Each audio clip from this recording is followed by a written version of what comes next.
Well, hello, and welcome to Opal City Confidential, a Starman podcast, episode 14.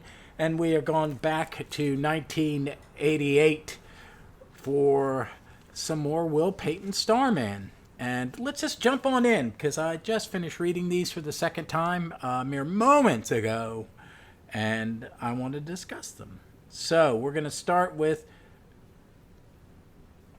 Starman 3. This is Volume 1, Number 3. Cover dated December 1988. On sale date August 30th, 1988. Cover price $1. Christ, man, $1. I still think comics are not worth $5. I like them, but they're not worth $5. That's the Scott in me, and to get off my lawn part of me. It was edited by Robert Greenberger. The executive editor at this time is Dick Giordano, which I find was nice to see that. Dick was in charge of the company for a while, and I liked it. Title was Lone Star Takedown. It's 22 pages. It features Will Payton Starman. Writer Roger Stern, penciler Tom Lyle, inker Robert Allen Smith, letterer Robert M. Pinaha, and colorist Juliana Federer. Starman, his mom, his sister, and some of the regular characters are appearing. Supporting characters Glenn Wortham and Sylvie Wortham. The villain in this one is Bolt, and all the people who will eventually become the Power Elite, which we'll meet them too. Which is the Bolt is an old villain. Not real old. I think did he first? I don't remember where Bolt first appeared. Let us look. Bolt. Oh, wow. First appearance, Hawkman 13, 1987. So he was created by Dan Mishkin and Richard Howell. And that makes sense because I remember him from Blue Devil. I think he was a Blue Devil villain too. So that is incredibly cool. I was just looking at Hawkworld's feed on Twitter today. It's a good feed. He loves his Hawkman. I think he loves his character more than I love my character. It's kind of amazing. So, but let's get back to this.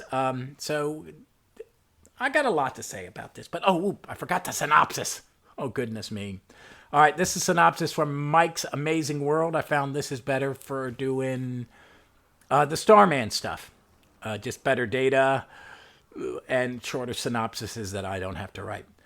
Here's the synopsis. Will Payton receives a job offer in San Antonio. On the flight from Phoenix, he is attacked by Bolt. Starman easily defeats the mercenary, who barely escapes by teleporting away. Will takes the job and learns that he will be able to work remotely from Phoenix. That really struck me as very, very weird. Its comic takes place in 1988, and I just arrived my wife working at home while I worked in healthcare, and just the whole world turning into everybody working from home. That just popped to mind. Now back to the synopsis. And I'm lost now. Bolt appears again, having tracked Starman to San Antonio. This time, Bolt has boosted his power and is able to fight Starman at more equal power level. Starman prevails. Bolt's teleporter is destroyed, preventing him from escaping this time. Bolt refuses to reveal the identity of his employer, Alan Madison. Alan did do so on behalf of Dr. Melrose, who authorized his newly created Power Elite to take on Starman. So, Starman Volume 1, Number 3. It's got a great cover, which is just Starman flexing his muscles, screaming, and it's a lightning bolt coming past him. The edition I have is not newsstand because it doesn't have a bar scan. It says DC Comics aren't just for kids. I would say they're more for kids in this generation than you would think. This was a great comic. This is my second favorite of the four. Number one in this. Because it has the things that I like in a comic, and I like Starman, and I'm fresh. I think I've read this issue. This one strikes me as familiar. I may have read a few off the stands, because I wasn't working at a comic shop in 88, but I was buying comics, but I didn't buy this one. I wish I had, because it was Roger Stern, and at this point, I knew what a genius I think Roger Stern is. But you see him talking to the cop he saved from the last issue. He's being treated as a hero. It's, no offense, I do like Spider-Man, I do like angsty Marvel, but, that the hero is accepted as something good. And Bolt's a great bad guy. I like him and Madison as a duo of villains. It's a little chatty at times. We get Will very excited to get a letter to work in another city via snail mail and have to fly out there. His sister and mom are overwhelmed, and we get to see some family time. Him and his sister act like real siblings. Thank you, creators. I have 5 siblings. There are 6 of us, 3 of each. Yeah, that's 3 nice and 3. Never mind. Just 3 boys, 3 girls. So I find that the relationship's very real. I like that he sings while he flies.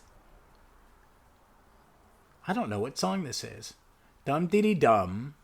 Dum dum dum dee dum dum of a girl who loved me so that I found myself thinking when the time had come to go, what am I do hanging around? I should be on the train and gone. That train and gone. I should be riding that train to San Antone. I guess it's the train to San Antone. I do not know it.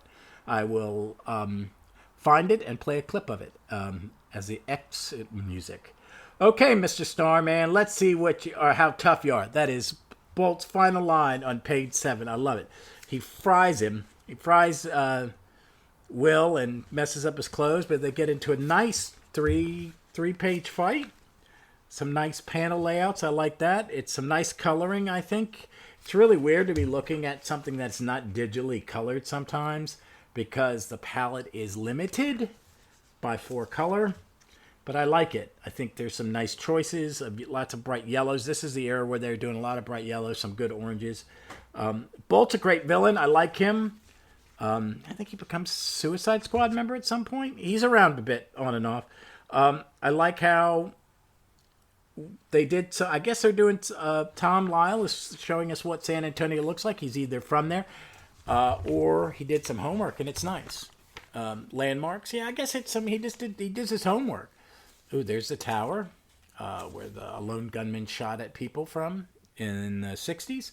I forget what it is. It's at University of Texas or UT San Antonio. I don't know. I don't know my tech. I don't remember that part of this story. But there was a college in Texas, and I remember the movie starring Jan Vincent. Google that, kids. I know. But it's fun. They must have a revolving. They have like a needle, like with a revolving restaurant in San Antonio. They did back then, and Bolt's up there, and he zaps Starman. And again, that's a single pager, and it's a well-paced comic. Nice on page 20. He punches him so hard, Bolt so hard, he flies out of town and lands in a chicken coop. It's like a Burt Reynolds movie. And then again, Starman's being thanked, and everybody likes him. He finds out that Bolt was hired. And then we cut away to the secret base of Dr. Melrose and the Power Elite, and you've got these 5 people in khakis who all have superpowers who are ready to kick Starman's butt. And now there's a letters page, because I'm reading these in real comics. Let's look at some letter pages. Overall, let's finish up with the story. I thought it was a great comic. I kind of went really fast through it. It's a fun comic. It's got a lot of action.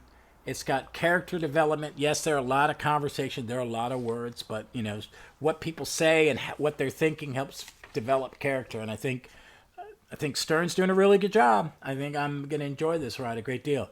So this is it. Okay, yeah, these are the first letters for Starman 1. Let me read. This is what's at the beginning paragraph of the letter column. As we tend to do here at DC, a select number of letter writers were given the first sneak peek at Starman number 1, so we could start the public dialogue and issue earlier than usual. This also gives us, at the office, an earlier clue as to whether a given series will click with the audience. These correspondents below give me every reason to believe that Starman will be one of 1988's successes, and for that, I take some pride. It's not easy creating a brand new superhero. It's nice to see that the time and effort expended by Roger, Tom, Bob, Juliana, and those been well worthwhile. And now the mail. And let's see if there's anybody famous. You would say in older comics you'll find famous people, famous in the comic world. But they're 3 good letters. These are very long. I will take a screenshot of them and post them.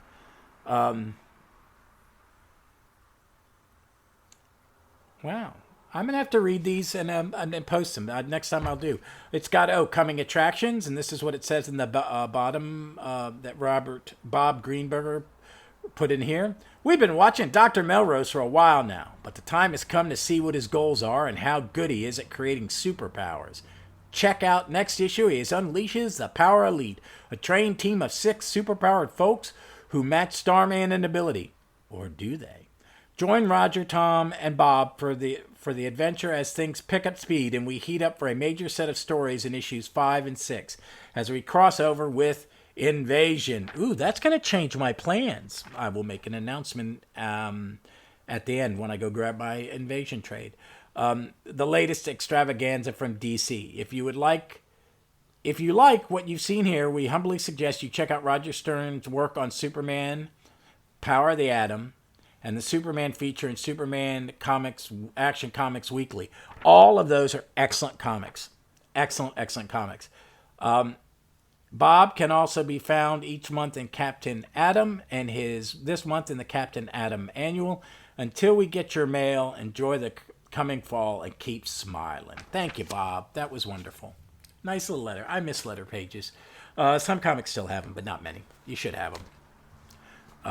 I've been actually published in the letter page in Doctor Who Monthly. Twice. All right, let's get on to Starman 4. All right, here we are, Starman 4 from Mike's Amazing Comic World. This was cover dated winter 1988. Cover date September 27th, 1988. Page another dollar, page count 32 pages, only 22 are of comic. Editor Roger Greenberger. Title is Baptism of Fire. A very good title. It is written by Roger Stern, penciled by Tom Lyle, inker Robert Allen Smith, letterer Robert M. Pinaha, and Juliana Fletcher. Federer, not Fletcher. We get to see Jane Peyton, Will's sister, and Will. Then the villains are Harold Melrose, the Power Elite, which consists of Stanley Hale, Olivia Hardy, oh my God, Samantha Morgan, David Winters, Dennis Blake, Frank Donovan, Alan Madison, the mad scientist who helped Bolt. We get to meet Chief Brand and his crew, who are firefighters. Bolt's in a flashback. The synopsis for this is: Starman answers a request to help test a new heat shield. However, the request is really a trap by Alan Madison. On his way to the test, Starman is ambushed by members of the Power Elite who have been promised Starman's powers by creator Harold Melrose. The ambush works, and the 6 villains succeed in capturing Starman. So this, I didn't like as much as the last issue, but I did like it. I enjoyed it. This got a great action cover. It's got 1, 2, 3, 4, 5 of the Power Elite surrounding Will and about to beat the crap out of him.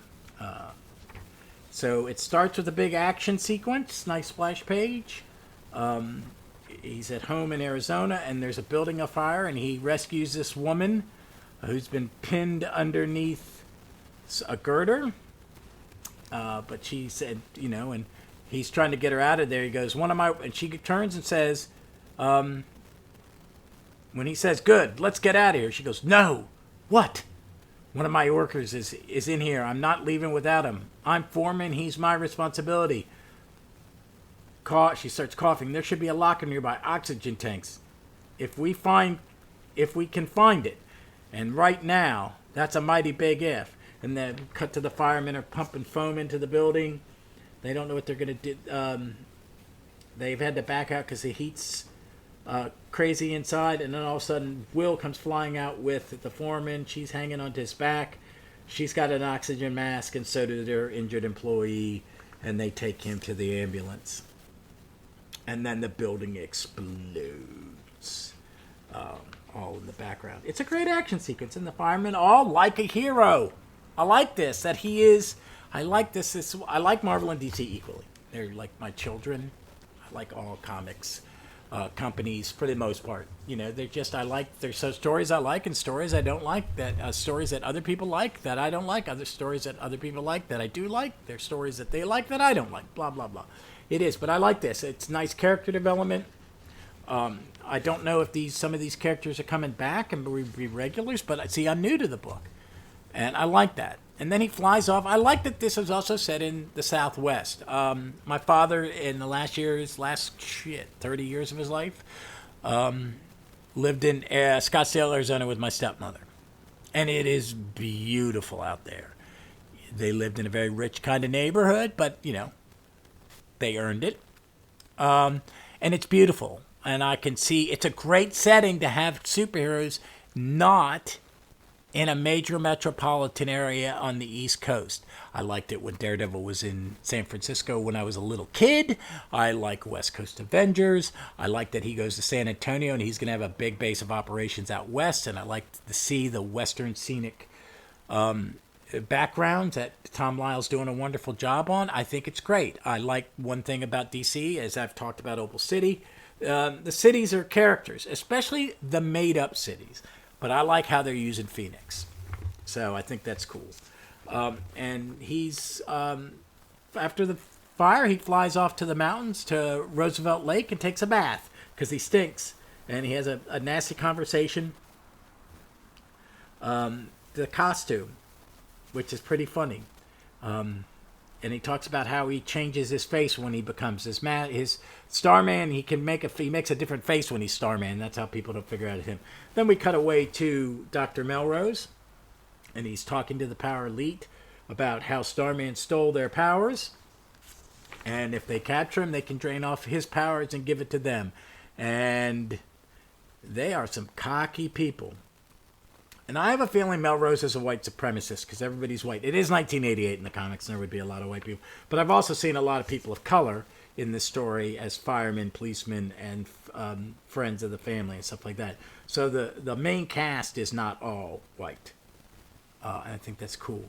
But, they get briefed by Melrose about his weaknesses, and they show some footage of Bolt. They talk to him. Yeah, well, here it is. This is some of the dialogue that Melrose says. This is when he's getting near his big speech. These are not the features of a simpleton, talking about Starman's face.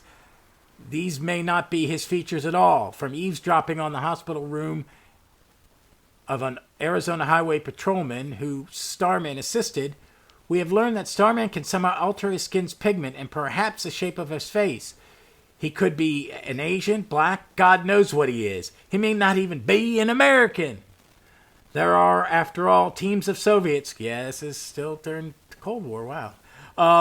In this very state, thanks to the infernal nuclear inspection treaty. Yeah, he doesn't like that. And that makes him a bit of a twit. Mind you, I'm not saying a Starman is Russian, but there's a high probability he's from another bleeding heart leftist dupe, exactly the sort of so-called hero we must replace. And Madison is thinking, until I was placed here, I never would have thought a scientist of any stripe would be so reactionary. Rave on, Melrose, with your little mind. You could not begin to see who the real dupes are. Wow. Madison doesn't like him. He's got some. And then we cut away to a nice section where Will is editing a book for his new boss, and his sister comes in a very 80s dress and blouse. It is. That wasn't the height of fashion, and a bad haircut and some giant earrings. And he talks about the nightmares he's been having about people are faceless and they want something from it. He just gets beat up, and somehow he sees Madison in his thing. And it's about being Starman. And she's got some. She has some good advice for him. This is what his sister says. Will, if you're sleeping irregularly, it's no wonder you're having strange dreams. And naturally, there'd be a Starman connection in your dreams. You shouldn't let it get to you. You didn't have the dream, Jane. That's true. But think this through for a minute. That's a part of being chased. That probably comes from you not knowing how or why Bolt came after you last week.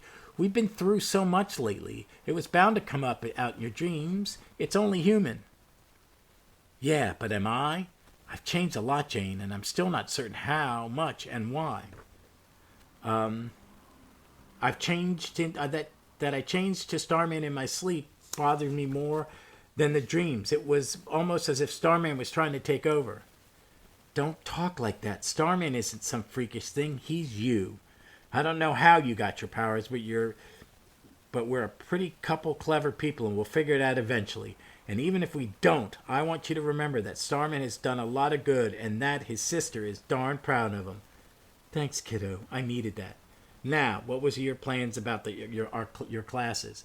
So then he goes off to mail off the discs with the edited book in them, and he sees an ad. Hello, research lab wishes for Starman to help. And he calls him, and it's Madison setting up a trap.